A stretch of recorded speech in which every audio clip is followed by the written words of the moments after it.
आज घर में शोरगुल था, और हो भी क्यों ना महेश और शांति की बड़ी बेटी रुचिका की शादी जो थी। और इस शादी से अगर कोई बहुत खुश था तो वो थे रुचिका के माता पिता। आखिर इतने वक्त के बाद उनकी बेटी की शादी हो रही थी। आज रुचिका की हल्दी थी, घर में नाच गाने हो रहे थे। ये सब करते वक्त कब गुजर गया और शाम हो गई पता ही नहीं चला। अब रुचिका को उसकी छोटी बहन सिया और उसके दोस्त दुल्हन के जोड़े में सजा रही थी। कुछ ही देर में बारात आ गई। रुचिका को तैयार करके लड़कियां बारात देखने के लिए बाहर चली गई। अब रुचिका कमरे में अकेले बैठे बोर हो रही थी। उसने सोचा क्यों ना बाहर चल के देखा जाए क्या हो रहा है। रुचिका अपने बेड से नीचे उतरी और दरवाजे की तरफ बढ़ने लगी। तभी उसने महसूस किया कि कोई उसके पीछे खड़ा है। उसने पीछे मुड़कर देखा लेकिन वहां कोई नहीं था। उसने अपने मन का वहम समझा और दरवाजे के पास जाकर दरवाजा खोलने लगी, लेकिन दरवाजा खुल ही नहीं रहा था। तभी उसे फिर लगा जैसे खिड़की के पास खड़े होके कोई उससे घूरे जा रहा है। वो झटके से खिड़की की तरफ मुड़ी लेकिन वहां कोई भी नहीं था। अब वो थोड़ा थोड़ा डर महसूस करने लगी थी, साथ में दरवाजा ना खुलने के वजह से परेशान हो गई थी। पर वो अब कर भी क्या सकती थी, इसलिए वो जाके अपने बेड पे बैठ गई और किसी के आने का इंतजार करने लगी। तभी अचानक से उसकी नजर सामने लगे आईने के तरफ गई और उसे उसमें काली परछाई नजर आने लगी। ये सब देख के रुचिका के हाथ पांव सुन्न पड़ गए थे और उसकी आवाज तक नहीं निकल पा रही थी। तभी वो परछाई अचानक से गायब हो गई। रुचिका हिम्मत करके अपने बेड से उठी और दरवाजे की तरफ भागी। वो दरवाजा खोलने की कोशिश के साथ चिल्ला भी रही थी, लेकिन इसकी आवाज सुनने वाला वहां कोई भी नहीं था। तभी उसके कमरे में एक भयानक हंसी गूंजने लगी। रुचिका थोड़ा हिम्मत करके पीछे मुड़ी। उसके सामने एक भयानक जली हुई काली परछाई खड़ी थी। रुचिका ये सब देख के सुन्न पड़ चुकी थी, फिर भी रुचिका हिम्मत करके बोली, कौन हो तुम और क्या चाहती हो मुझसे? लेकिन वो परछाई कुछ नहीं बोली और रुचिका के तरफ बढ़ने लगी। रुचिका तभी बेहोश होकर जमीन पर गिर गई। उधर शांति ने जब देखा कि सिया हॉल में ही है तो वो सिया के पास आए और कहा, शांति, सिया तुम यहाँ हो तो रुचिका के पास कौन है? सिया थोड़ा घबराते हुए, सिया, ओह सॉरी मम्मी, मैं बारात देखने के चक्कर में दी को अकेले छोड़ के आ गई। मैं अभी उनके पास जाती हूँ, आप फिक्र न करें। शांति, हाँ, रुचिका को नीचे लेकर आओ, मुहूर्त का समय हो गया है। सिया, ठीक है मम्मी। सिया और उसकी दोस्त रुचिका के कमरे के तरफ बढ़ने लगी। कमरे के पास पहुंचकर सिया ने जैसे ही दरवाजा खोला, सामने का मंजर देख सिया व उसकी दोस्त डर के मारे सुन्न पड़ गई थी। सिया जोर से चिल्लाती है, मम्मी। आवाज सुनकर सभी लोग रुचिका के कमरे की तरफ भागे। वहां पहुंचकर सबने जो देखा वो मंजर रूह कंपाने वाला था। रुचिका की बॉडी कई हिस्सों में कटी हुई थी। ये सब देखकर उसकी माँ तो बेहोश होकर जमीन पर ही पड़ी। उनको रूम में ले जाकर होश में लाया गया। पूरे घर में कोहराम मचा हुआ था। शांति व सबका रो रो कर बुरा हाल था। किसी रिश्तेदार ने पुलिस को बुला दिया। पुलिस भी मौजूद थी, वो भी लाश को देख के स्तब्ध रह गई थी। किसी तरफ बॉडी को पोस्टमार्टम के लिए भेजा गया। सभी को रिपोर्ट आने का इंतजार था। रिपोर्ट आने के बाद डॉक्टर ने जो कुछ बताया वो सुन पुलिस वाले और रुचिका के परिवार वाले दोनों स्तब्ध रह गए। रुचिका के पोस्टमार्टम के मुताबिक रुचिका के बॉडी पर किसी भी तरीके के स्ट्रगल नहीं थे, ना किसी हथियार से वार किया गया था। कोई भी ऐसा निशान नहीं मिला जिससे पुलिस वाले उस खूनी तक पहुंच सके। इंस्पेक्टर रंजन सिंह ने अपने 20 साल के तजुर्बे में ऐसा केस कभी नहीं देखा था। अदालत के मद्दों को नजर में रखते हुए कोई भी सबूत न मिलने के कारण और न किसी पे शक होने के कारण इस केस को बंद कर दिया गया। उधर रुचिका के परिवार पे दुख का पहाड़ टूट पड़ा था। किसी को समझ नहीं आ रहा था कि रुचिका की मौत कैसे हुई। 10 महीने बाद रुचिका के परिवार में सबने किसी तरह खुद को संभाल लिया था। घर में सिया की शादी थी जो रुचिका के शादी के 6 महीने बाद ही तय की गई थी, लेकिन इस हादसे की वजह से शादी के समय को 3 महीने और बढ़ा दिया गया था। लेकिन जैसे जैसे शादी का समय नजदीक आ रहा था, घर में कोई न कोई अनहोनी हो रही थी। जैसे घर में रातों को पायल के घुंघरू की आवाजें सुनाई देना, सपनों में किसी की परछाई का दिखना। लेकिन हद तो उस दिन हो गई जब सिया बाथरूम में फेस वॉश कर रही थी, तभी अचानक से उसकी नजर वॉश बेसिन पर लगे शीशे पर पड़ी, जिसमें उसको एक भयानक चेहरा दिखा जो बुरी तरह से जला हुआ था। इतने भयानक नजारे को देख के सिया जोर से चिल्लाए और दरवाजे की तरफ भागी, लेकिन दरवाजा लॉक हो गया था, खुल ही नहीं रहा था। वो दरवाजा जोर जोर से पीटने लगी। आवाज सुन के सभी घर वाले भी बाथरूम के बाहर आ गए। वो लोग उधर से दरवाजा खोलने की कोशिश करने लगे, लेकिन दरवाजा उधर से भी नहीं खुल रहा था। उधर वो परछाई उसी भयानक हंसी के साथ सिया के तरफ बढ़ने लगी। सिया को चिल्लाते सुन उसकी दादी ने अपने गले से कोई लॉकेट उतार कर दरवाजे के सामने लगा कर कुछ मंत्र बुदबुदाने लगी। इतना कहते वो परछाई वहां से गायब हो गई। दरवाजा भी खुल गया था। सिया बेहोश होकर नीचे जमीन पर गिरी पड़ी। उसके भाई ने इसको उठाया और बेड पर लेटा दिया। उसके मुंह पर पानी की छींटें मारी गई। उसको होश तो आ गया, लेकिन वो बहुत बुरी तरह से डरी हुई थी। शांति ने उसको पानी पिलाया और कहा, शांति बेटा तुम शांत हो जाओ, डरो मत, हम सब यहीं हैं।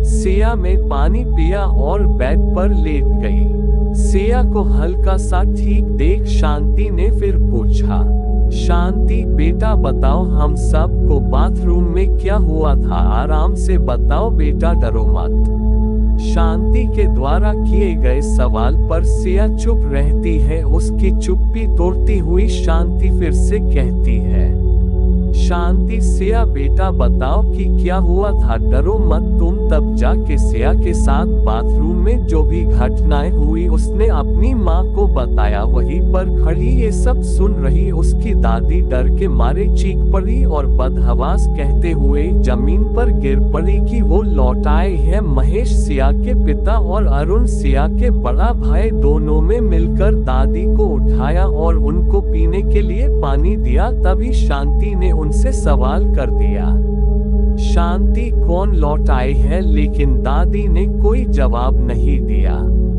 शाम का वक्त था। घर में आज एक अजीब सी खामोशी थी। सिया की दादी बाहर बरामदे में बैठी हुई थी। तभी उनके पास शांति चाय लेकर आ गई और उन्हीं के पास बैठ गई। चुप्पी तोड़ती हुई दादी ने कहा, दादी गुरुदेव को फोन करो, मुझे उनसे बात करनी है। शांति ठीक है माँ जी। शांति गुरुदेव को फोन लगा के दादी को दे देती है। सुमित्रा फोन पर, हेलो मोहन गुरुदेव का सेवक जी, आपको किससे बात करना है? सुमित्रा क्या ये फोन गुरुदेव के पास लगा है? मोहन हाँ। सुमित्रा मुझे गुरुदेव से बात करनी है। मोहन आपका नाम बताए।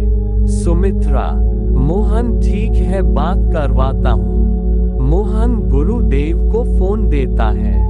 धर्मराज, गुरुदेव किसका फोन है? मोहन, कोई सुमित्रा है बाबा जी। सुमित्रा, बाबा प्रणाम।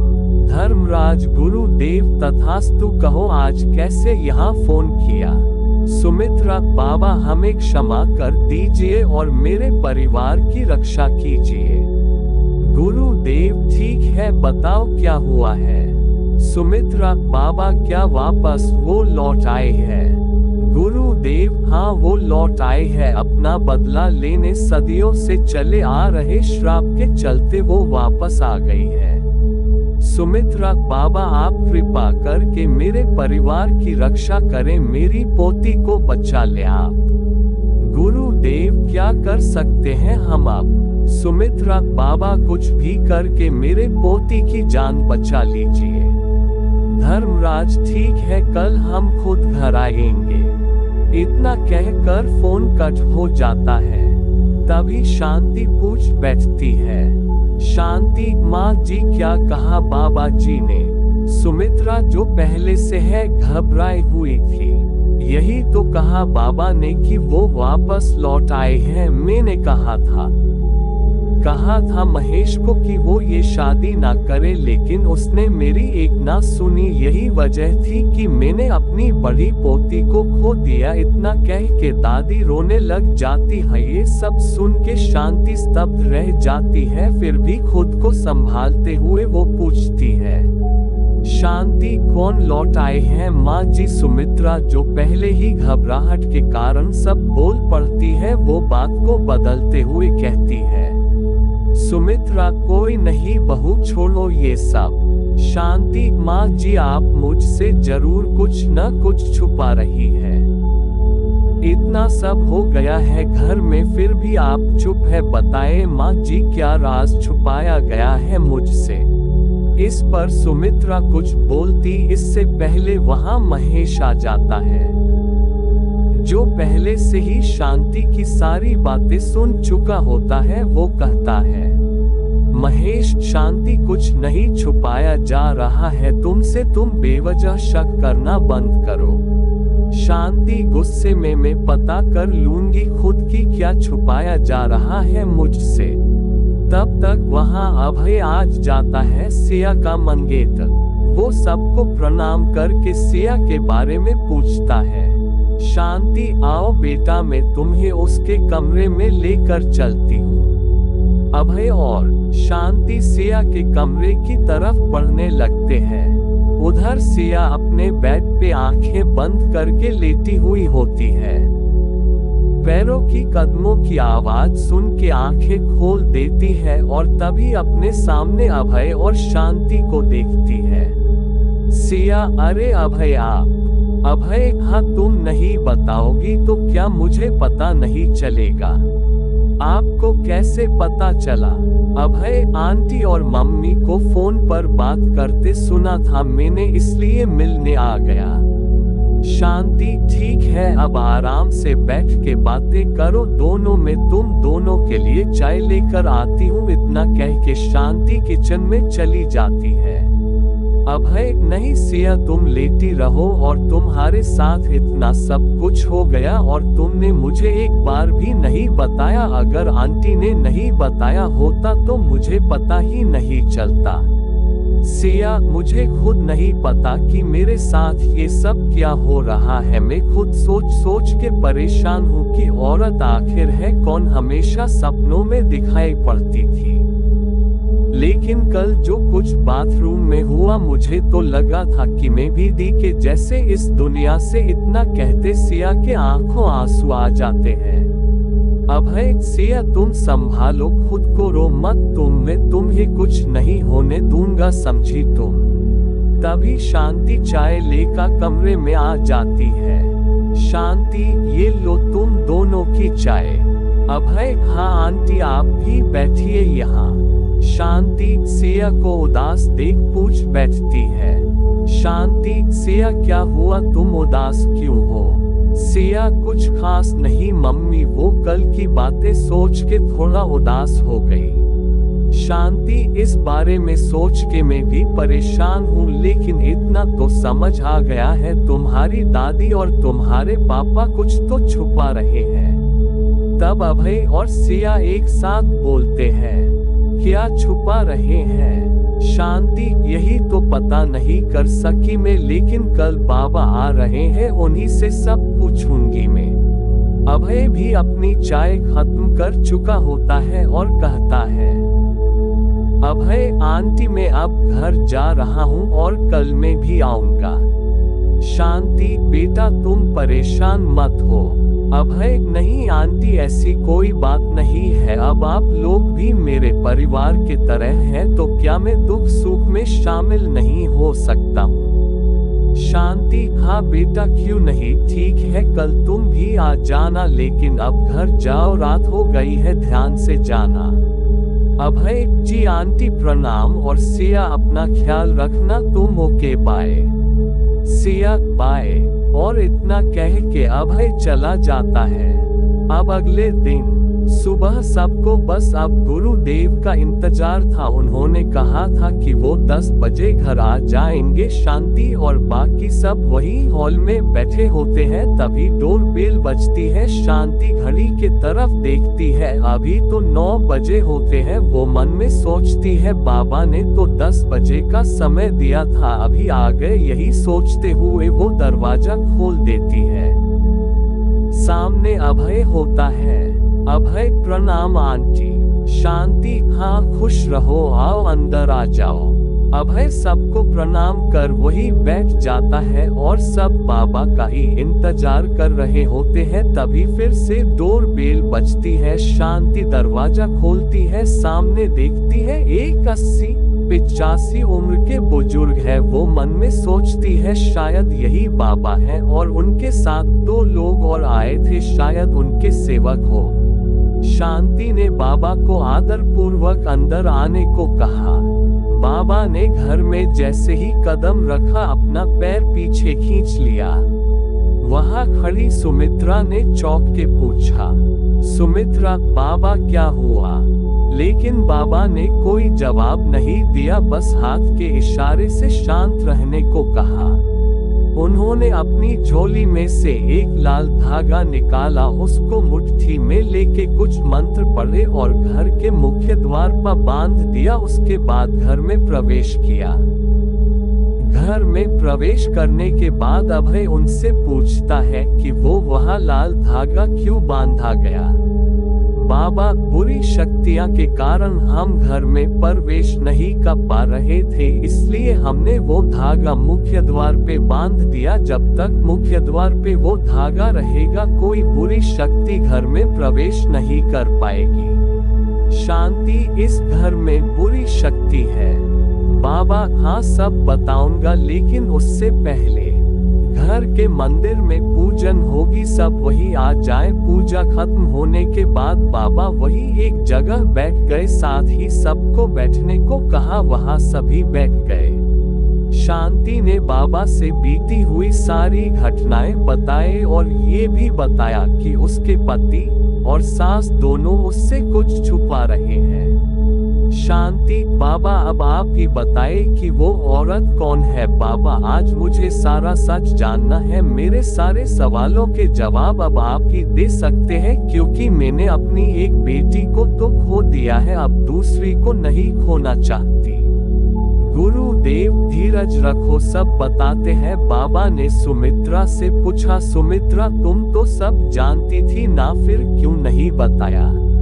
सुमित्रा, बाबा मैंने महेश को बताया था सब कुछ, लेकिन इसका मानना था कि ये सब सिर्फ अफवाहें हैं, ऐसा कुछ नहीं होता है। इसने कहा को मैं शांति को भी ये सब ना बताऊं, इसलिए मैं चुप रह गई। मैंने इसे समझाने की बहुत कोशिश की, लेकिन इसने मेरी एक नहीं सुनी। ये कहते हुए सुमित्रा भावुक हो गई। तभी शांति कहती है, शांति माँ जी आप अपना मन दुखी मत कीजिए, गलती आपकी भी नहीं है। शांति, बाबा अब आप ही इस मुसीबत से हमें निकाल सकते हैं, कुछ भी कीजिए बाबा, लेकिन मेरी बेटी को बचा लीजिए।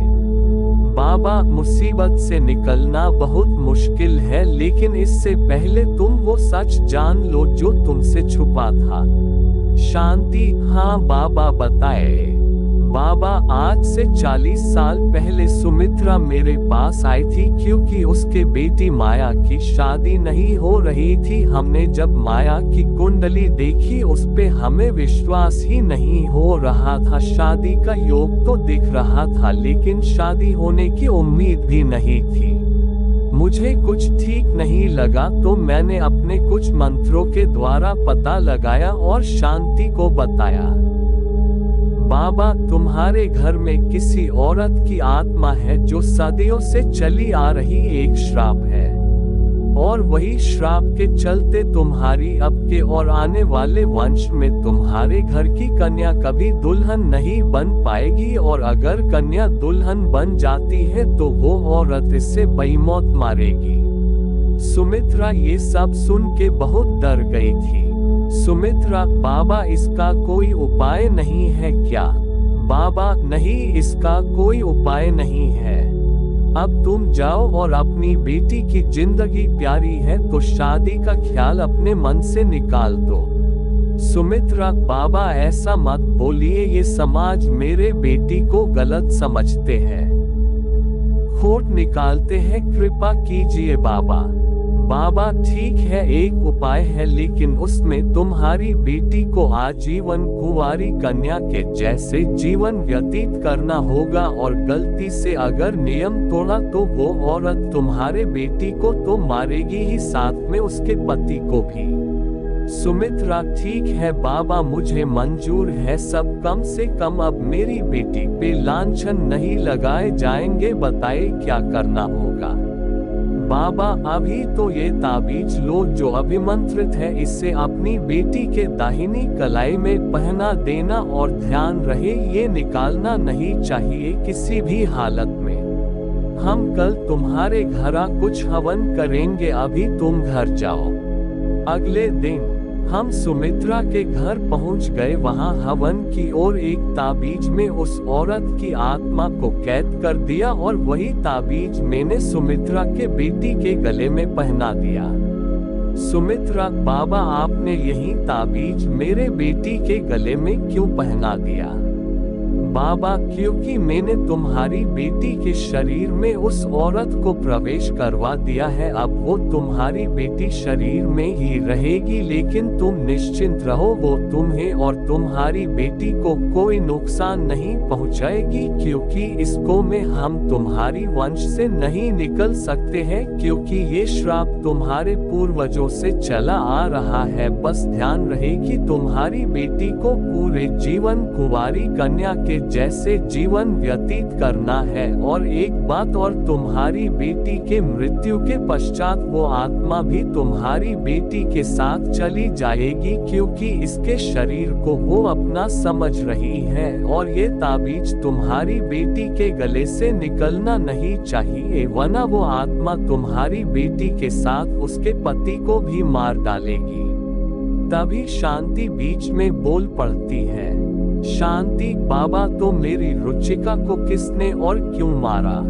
बाबा, उसी आत्मा ने मारा है। ये सुन के सभी चौंक जाते हैं। शांति: लेकिन बाबा, आपने तो बताया कि वो माया दीदी के शरीर में प्रवेश कर गई थी और उन्हीं के साथ वो चली जाएगी। बाबा, हाँ कहा था, पर को तुम लोगों को क्या लगता था कि माया की मौत सिर्फ एक एक्सीडेंट है? नहीं, उसका एक्सीडेंट में मारने वाली वही आत्मा है, क्योंकि उसके गले में जो ताबीज मैंने दिया था, या तो उसमें कुछ गलती हुई है, या तो वो ताबीज माया से अलग हुआ होगा, या फिर कुंवारी कन्या का होने का नियम तोड़ा होगा माया ने। सबके चेहरे पर दुख के साथ साथ खौफ भी नजर आ रहा था, किसी की समझ में कुछ नहीं आ रहा था। बाबा, क्या हम इस श्राप को जड़ से खत्म नहीं कर सकते हैं? आखिर इसका कोई तो उपाय जरूर होगा। बाबा, उपाय हर चीज का होता है, लेकिन ये सब जोखिम भरा है और इसमें जिंदा बच के लौटना मुश्किल है। अभय बाबा आप मुझे उपाय बताए, मैं इस श्राप को खत्म करना चाहता हूँ क्योंकि मैं सिया को कुछ नहीं होने देना चाहता। बाबा कुछ कहते उससे पहले ही अभय की बातें सुन शांति, महेश व सिया एक साथ उसे कहते हैं ऐसा कुछ नहीं करोगे तुम, हम लोग अपनी परेशानी के वजह से तुम्हारी जान जोखिम में नहीं डाल सकते हैं, हम सिया की शादी ही नहीं करेंगे, फिर कोई परेशानी नहीं होगी। तब अभय कहता है अभय मुझे कुछ नहीं होगा आंटी जी। महेश और शांति उसे समझा समझा के थक जाते हैं, फिर वो लोग शांत हो जाते हैं। लेकिन अभय ने मन में मुझे माफ कर दीजिए अंकल आंटी आप लोग, लेकिन मैं अपने कदम पीछे नहीं कर सकता। बाबा आप मेरी मदद कीजिए, मैं ये सारी परेशानियां खत्म करना चाहता हूँ, इसके लिए मुझे जो करना पड़े मैं करूँगा। बाबा ठीक है लेकिन अभी नहीं, 3 दिन बाद अमावस की है, उस दिन उस आत्मा का पता लगाएंगे। सुमित्रा बाबा आइए अब भोजन करके थोड़ा विश्राम कर लीजिए। बाबा नहीं सुमित्रा हमें अपने आश्रम जाना होगा, वहां से ही कुछ कर पाएंगे, शाम को हम आश्रम के ओर प्रस्थान करेंगे। शांति ठीक है बाबा अब आके भोजन कर लीजिए। बाबा हाँ। शांति सुमित्रा बाबा को भोजन कराती है। इधर सिया अभय से चलिए रूम में आपसे कुछ बात करनी है। अभय हाँ ठीक है चलो। रूम में सिया आप मत करिए, ये सब क्यों कर रहे हैं, क्यों अपनी जान बेवजह जोखिम में डाल रहे हैं। हम दोनों दूर रहेंगे, कम से कम इस दुनिया में जिंदा तो रहेंगे ना, लेकिन आपको कुछ होते हुए मैं नहीं देख सकती हूँ। अभय सिया मुझे तुमसे अलग हो के नहीं, तुम्हारे साथ ही जीना है और तुम्हारे साथ जीने के लिए मैं कुछ भी कर सकता हूँ, किसी भी श्राप से लड़ने को तैयार हूँ। सिया ठीक है मैं भी आपका साथ दूंगी, आपको मेरी कसम, मुझे मना नहीं करेंगे आप। अभय अरे यार सिया अच्छा ठीक है। फिर दोनों एक दूसरे के गले लगते हैं, तब तक शांति आवाज दे देती है सिया नीचे आओ। अभय ऊपर ही है क्या? सिया हाँ मम्मी। शांति ठीक है दोनों नीचे आ जाओ, लंच कर लो। पहले बाबा को भोजन करा लेने के बाद सब एक साथ लंच करते हैं। शांति अभय बेटा तुम अपनी जान जोखिम में क्यों डाल रहे हो, जानते हो ना इसमें बहुत खतरा है और ये नामुमकिन है, मत करो ऐसा। अभय आंटी मुझे कुछ नहीं होगा, विश्वास करिए आप मेरा, मैं सब ठीक कर दूंगा। आखिर कब तक इस परिवार की सारी लड़कियां बिना शादी के रहेंगी, इसलिए मैं इस परेशानी के जड़ तक जाके इसे खत्म करना चाहता हूँ। शांति ठीक है बेटा तुम अपना ख्याल रखना। लंच के बाद अभय अपने घर के लिए निकल जाता है। बाबा अब हमें भी निकलना चाहिए। सुमित्रा ठीक है बाबा। सुमित्रा व शांति दोनों बाबा को विदा करती है। 2 दिन बाद अभय सिया को कॉल करता है। अभय हेलो सिया हेलो, 12 बजे तुम रेडी रहना, मैं तुम्हें पिक कर लूंगा ओके। सिया ओके। अभय बाय बाद मिलते हैं। सिया बाय। सिया तैयार हो के नीचे आती है। शांति कहाँ जा रही हो? सिया अभय के साथ बाबा जी के आश्रम। शांति बेटा तुम्हारे लिए ये सब खतरनाक हो सकता है, तुम मत जाओ इन सब में। सिया मम्मी मैंने वादा किया है अभय से मैं भी उनका साथ दूंगी, और वो मेरे लिए इतना सब कर रहे हैं तो मैं उनका साथ भी ना दूं। शांति ठीक है तुम्हारी बात भी, लेकिन अपना ख्याल रखना तुम। सिया हाँ मम्मी। तभी कार की हॉर्न सुनाई देती है। सिया बाय मम्मी मैं जाती हूँ, अपना ख्याल रखना दोनों। अभय हाय। सिया आओ जल्दी से बैठ जाओ। सिया हाँ चलिए। शाम के 6 बजे आश्रम पहुंचकर अभय मोहन से हमें बाबा जी से मिलना है। मोहन बाबा का सेवक आप अभय ही है ना? अभय जी। मोहन आइए, बाबा आपका ही इंतजार कर रहे हैं। दोनों बाबा के पास पहुंचकर सिया, अभय प्रणाम बाबा जी। बाबा तथास्तु। अच्छा हुआ अभय तुम सिया को साथ ले आए, सिया की जरूरत भी लग सकती है। अभय इसकी जरूरत कैसे बाबा? बाबा क्योंकि ये इसी श्रापित वंश की है। अभय हमारी लड़ाई अब एक आत्मा से है और आत्मा से लड़ने के लिए आत्मा के बारे में जानना बहुत जरूरी होता है और हमें ये जानकारी एक अच्छी आत्मा ही दे सकती है। अभय में कुछ समझा नहीं बाबा। बाबा अभय ये नींबू मैंने इसे मंत्रों द्वार बांध दिया है, इस नींबू को तुम उस अस्पताल में ले जाओ जो खंडहर हो चुका है, क्योंकि वहाँ बहुत सारी आत्माएं हो चुकी हैं और हमें एक अच्छी आत्मा से संपर्क करना है जो हमारी मदद कर सके। इसलिए तुम सिया के हाथों अस्पताल के बाहर से ही नींबू को अस्पताल के अंदर फेंकवा देना और नींबू के पीछे पीछे जाना, जहाँ पे नींबू जाके रुक जाएगी वही वो आत्मा तुम्हें मिलेगी। बस डरना मत तुम लोग और ध्यान रहे वहाँ अच्छी आत्माओं के साथ बुरी आत्माएं भी हैं, तुम्हें वो लक्ष्य से भटकाने की कोशिश जरूर करेगी, पर तुम ध्यान रखना इस बात का। अभी तो 2 घंटे है, तुम्हें रात के 11:36 पे वहाँ पहुँच जाना है। अभय ठीक है बाबा। बाबा तब तक तुम लोग भोजन करके आराम कर लो। बाबा मोहन अभय और सिया को कुछ जलपान करा दो। मोहन चलिए आप दोनों एक कक्ष में ले जाके सिया और अभय को भोजन करा देता है। मोहन आप लोग तब तक आराम कर लीजिए, मैं 10:40 पर आके आप दोनों को जगा दूंगा। अभय धन्यवाद आपका। मोहन कोई बात नहीं, इतना कह के मोहन चला जाता है। अभय सिया तब तक तुम थोड़ा सो जाओ, मैं जगा हूँ तब तक। सिया मुझे बहुत डर लग रहा, नींद कैसे आएगी, आज आत्मा के सामना करना पड़ रहा है। अभय मैं हूँ ना तुम्हारे साथ, डरो मत, तुम अब सो जाओ थोड़ा सा। सिया मुस्कुराती है और अभय के सीने पे सिर रख के सो जाती है। अभय भी कुछ सोचते हुए लेट जाता है, उसे कब नींद आ जाती है पता नहीं चलता है।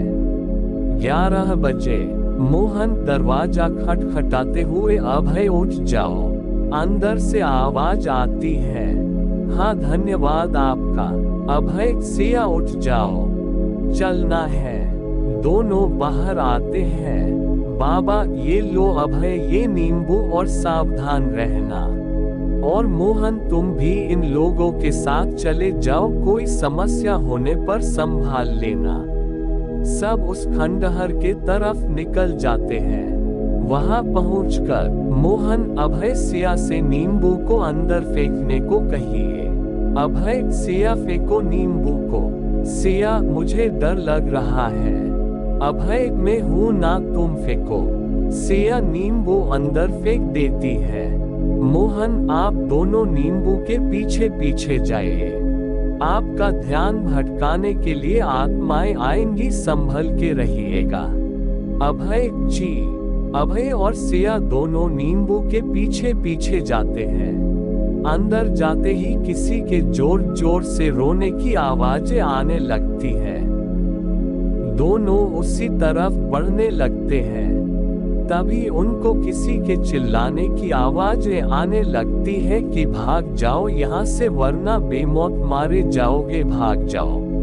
तभी नींबू वहां से होकर बाएं तरफ चला जाता है।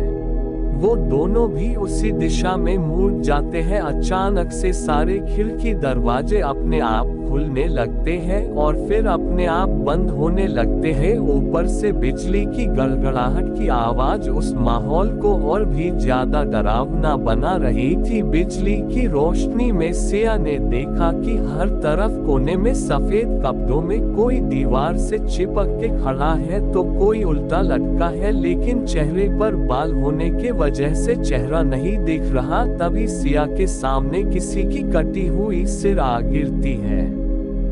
सिया जोर से चिल्लाती है। तभी अभय उसे पीछे खींच लेता है। नींबू एक जगह जाके रुक जाता है। सिया और अभय वो दोनों भी वहां रुक जाते हैं। तभी वहां बहुत से चमगादड़ का झुंड उड़ते हुए आ जाता है। सिया और अभय नीचे बैठ जाते हैं। सिया को महसूस होता है उसके हाथ पे किसी का झटका लगता है। सिया बहुत डर जाती है। कुछ देर में सब शांत हो जाता है। सिया डरते हुए वो नींबू उठाने के लिए जैसे ही नींबू के पास जाती है उसके ऊपर किसी की लाश गिर जाती है। सिया जोर से चिल्लाती है। अभय दौड़ के आता है उसके ऊपर से। जैसे ही वो लाश हटा के दूर फेंकता है वो लाश अपने आप जल जाती है। सिया, अभय यहाँ से चलिए, मुझे बहुत डर लग रहा है। वो नींबू भी रुक नहीं रहा। अब यद सिया तुम यही रुको, मैं नींबू लेकर आता हूँ। सिया जल्दी आना, मुझे डर लग रहा है बहुत। अभय सिया को वही खड़ा करा के बाएं तरफ मुड़ जाता है जिधर नींबू गया होता है। इधर सिया का डर के मारे हालत खराब था। वो मन में सोचती है आधा घंटा हो गया, अभय अभी तक नहीं आए, चल के देखती हूँ मैं ही। सिया उस तरफ ही जाती है जिस तरफ अभय गया होता है। उसे वहां 3 दरवाजे दिखाई देते हैं। उसे समझ नहीं आता कि वो किस तरफ जाए, फिर भी वो बीच वाले दरवाजे के अंदर चली जाती है और वही तीसरे वाले दरवाजे से अभय नींबू लेकर बाहर आ जाता है और सिया को वहां मौजूद ना पाकर अभय, सिया कहाँ हो तुम? सिया, अभय उससे बहुत ढूंढता है। तभी अचानक से सिया पीछे से आ जाती है। सिया, अभय पीछे मुड़ के देखता है। अभय, सिया कहाँ थी? तुम कब से ढूंढ रहा था मैं। सिया, आप नहीं आए तो मुझे टेंशन होने लगी, इसलिए मैं आपको ढूंढ रही थी। वो तो आपकी आवाज सुन के आ गई मैं। अच्छा, नींबू मिल गया क्या? अभय, हाँ मिल गया है, चलो अब चलते हैं। सिया, नींबू मुझे दीजिए। अभय, ठीक है लो। जैसे ही अभय सिया के हाथ में नींबू रखने जाता है पीछे से आवाज आती है, रुक जाओ। अभय आवाज सुनकर अपने हाथ पीछे खींच लेता है और जिस तरफ से आवाज आती है उस तरफ मुड़ के देखता है। अभय पीछे मुड़ के जो देखता है वो देख बहुत शॉक्ड रह जाता है और कहता है, अभय, सिया तुम यहाँ, तो ये कौन है? वो जैसे अपने सामने नजर डालता है, सामने की सिया अब बदलकर एक भयानक रूप में बदल जाती है। उसका जला हुआ पूरा चेहरा, लाल आंखें बहुत ही भयानक लग रहे थे। वो अभय के तरफ बढ़ने लगती है। तभी सिया अभय को अपनी तरफ खींच लेती है। दोनों दूसरे तरफ से भागने लगते हैं। वो आत्मा उसी तेजी से उनका पीछा करते हुए भारी आवाज में चिल्लाती है, मुझे वो नींबू दे दो वरना मारे जाओगे। सिया अभय दोनों भागकर किसी बड़े से हॉल में आ जाते हैं। अंधेरा होने के वजह से रास्ता भी पता लगाना मुश्किल था। तब तक वहां वो आत्मा आ जाती है। वो बाहर निकलने के सारे खिड़की दरवाजे बंद कर देती है जिससे अभय और सिया बाहर ना भाग सके। वो उन दोनों मारने के लिए अपने हाथों को नुकीला बनाकर नींबू दे दो कहते हुए दोनों के पास आती है। अभय सिया को अपने पीछे कर लेता है। वो अभय के पास आ जाती है और नींबू उससे मांगने की कोशिश करती है। वो अभय को जैसे ही मारने के लिए उस पे हाथ लगाने जाती है, उसका हाथ वही रुक जाता है। और वो तड़पने लगती है। पीछे बाबा के सेवक मोहन थे। दोबारा भस्म फेंकने पे वो तड़पते हुए वहां से गायब हो जाती है। अभय बाबा, आप समय पर नहीं आते तो जाने क्या हो जाता। मोहन, मुझे आभास हुआ कि कुछ परेशानी है, इसलिए मुझे अंदर आना पड़ा। अब चलिए, 1 बजे से पहले यहाँ से निकलना है, क्योंकि बाकी के कार्य भी करने हैं इसी समय में। तीनों बाहर आकर कार में बैठ के आश्रम के लिए निकल जाते हैं। वहां पहुंचकर मोहन सिया व अभय को बाबा के पास ले जाता है, जो हवन कर रहे होते हैं। बाबा, आओ। अभय ले आए नींबू को वापस। अभय जी, बाबा ये लीजिए नींबू। वहां जो भी घटना हुई अभय ने सब बाबा से बता दिया। बाबा, सिया, उस आत्मा ने जरूर कोई इशारा किया होगा, कुछ याद करने की कोशिश करो। सिया अपने दिमाग में बहुत जोर डालती है। सिया, हाँ बाबा, याद आया, जब मैं नींबू उठाने गई थी उस वक्त मेरे ऊपर लाश गिर गई थी। अभय ने वो लाश मेरे ऊपर से हटाए और वो लाश अपने आप जल गई। अभय चौंकते हुए, सिया, ये तुम्हारे हाथ पे कैसे निशान है? बाबा, सिया दिखाओ हमें। सिया अपना हाथ बाबा को दिखाती है। बाबा देखते हैं कि सिया के हाथ पर कुछ अजीब सा नाखून का निशान लगा है, जो कुछ टेढ़ा तिरछा है। बाबा, ये कब हुआ सिया?